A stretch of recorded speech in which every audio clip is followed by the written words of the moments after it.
Okay friends, તો આપણે start કરીએ છીએ ફરીથી આપણું આગળનું પ્રોસેસ. મતલબ કે આ ફોર્મ આપણે સબમિટ કરી નાખ્યું છે. હવે ફોર્મની જે મેથડ છે એના વિશે ચર્ચા કરું છું. જુઓ ફ્રેન્ડ્સ, આપણે ફોર્મને જ્યારે રજિસ્ટર પર ક્લિક કરીને સબમિટ કર્યું ત્યારે બાય ડિફોલ્ટ આ યુઆરએલ જે છે એની અંદર આપણે બધી ફિલ્ડ્સની ઇન્ફોર્મેશન મળી જાય છે, right? So by default HTML માં જ્યારે તમે ફોર્મ સબમિટ કરશો તો યુઆરએલની પાછળ તમને આખી ફિલ્ડ્સ, જે પણ બધી ફિલ્ડ્સ છે એની વેલ્યુ સાથેની યુઆરએલ બને છે, જેને ક્વેરી સ્ટ્રિંગ તમે કહી શકો છો. ઘણી વખત આવું યુઝ થાય છે કે ક્વેરી સ્ટ્રિંગ બની આખી યુઆરએલ સાથે, રાઈટ? સો એ બની. સો એકચ્યુઅલીમાં એક ફોર્મની મેથડ જ છે. કઈ મેથડ છે? ધ્યાન રાખજો ફ્રેન્ડ્સ, આ વિડીયોની અંદર હું તમને કહીશ ફોર્મની મેથડ વિશે. તો ફોર્મની અંદર બે મેથડ આવે છે. એક આવે છે પોસ્ટ અને બીજી આવે છે ગેટ મેથડ. આ બે મેથડ ઇમ્પોર્ટન્ટ થઈ જાય છે ફોર્મની અંદર, પોસ્ટ અને ગેટ.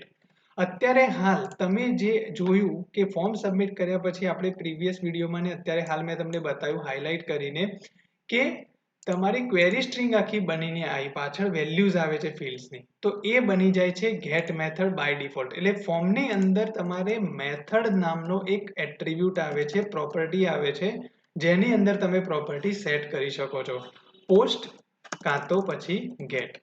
અગર તમે ગેટ લખો છો કે કાં તો પછી મેથડ ક્યાંય લખતા જ નથી, આખા ફોર્મમાં મેથડ એટ્રીબ્યુટ જ નથી યુઝ કરતા, તો પણ બાય ડિફોલ્ટ એ ગેટ મેથડ જ કન્સિડર કરે છે. એ તો આપણે જોયું કે પ્રીવિયસ આપણે મેથડ એટ્રીબ્યુટનો યુઝ જ નહોતો કર્યો, છતાં પણ આપણને ક્વેરી સ્ટ્રિંગ બનાવીને આપતું હતું યુઆરએલ. મતલબ કે યુઆરએલની અંદર બધી ફિલ્ડ્સ જે છે એની વેલ્યુઝ જતી હતી. પોસ્ટ અને ગેટ મેથડનો ડિફરન્સ જ એ છે. જો હું પોસ્ટ મેથડ વાપરું તો શું થાય? તો અહીંયા હું પોસ્ટ મેથડનો યુઝ કરું છું, રાઈટ? હવે આ ફોર્મને આખું રિફ્રેશ કરીએ છીએ આપણે. અમુક વેલ્યુ જે છે નાખીએ છીએ, મિહિલ નાખીએ છીએ 1 2 3 4 5 6, અહીંયા પાસવર્ડ નાખી દઈએ છીએ, અહીંયા કોઈ પણ મેસેજ અત્યારે નાખીએ છીએ, સિંગિંગ સિલેક્ટ કરીએ છીએ, આ ઓપ્શનને સિલેક્ટ કરીશું, મિહિલ @ અને આવી રીતનું .com અને પછી આવી રીતનું ફોન નંબરને નાખીને રજીસ્ટર કરીએ છીએ. જો રજીસ્ટર કર્યું, આ યુઆરએલમાં કંઈ જ ના થયું, તમારું ફોર્મ પણ સબમિટ થઈ ગયું છે, પણ આ યુઆરએલમાં આપણને કોઈ વેલ્યુ મળી નથી. આ છે તમારી પોસ્ટ મેથડ.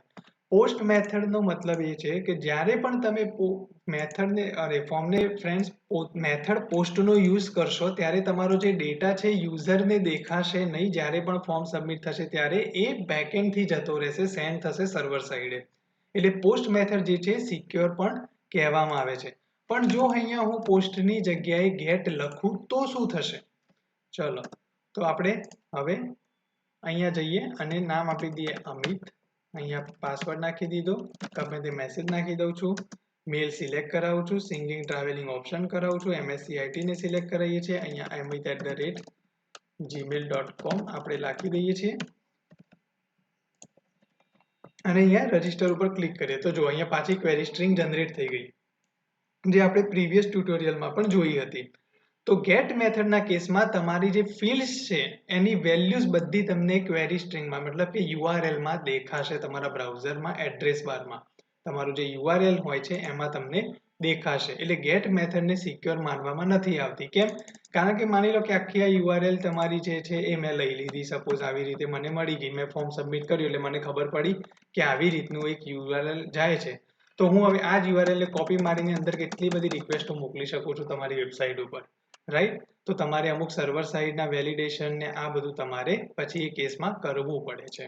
ઓકે, સો ગેટ મેથડ જે છે એ એટલી સિક્યોર નથી માનવામાં આવતી, એટલે તમારે ઓલવેઝ પોસ્ટ મેથડનો એપ્રોચ રાખવો, પોસ્ટ મેથડનો યુઝ કરવો. અગર તમે મેથડ વાપરશો જ નહીં તો બાય ડિફોલ્ટ એ ગેટ મેથડ જ કન્સિડર કરશે, જે આપણે પ્રીવિયસ ટ્યુટોરિયલમાં તો જોયું હતું, રાઈટ?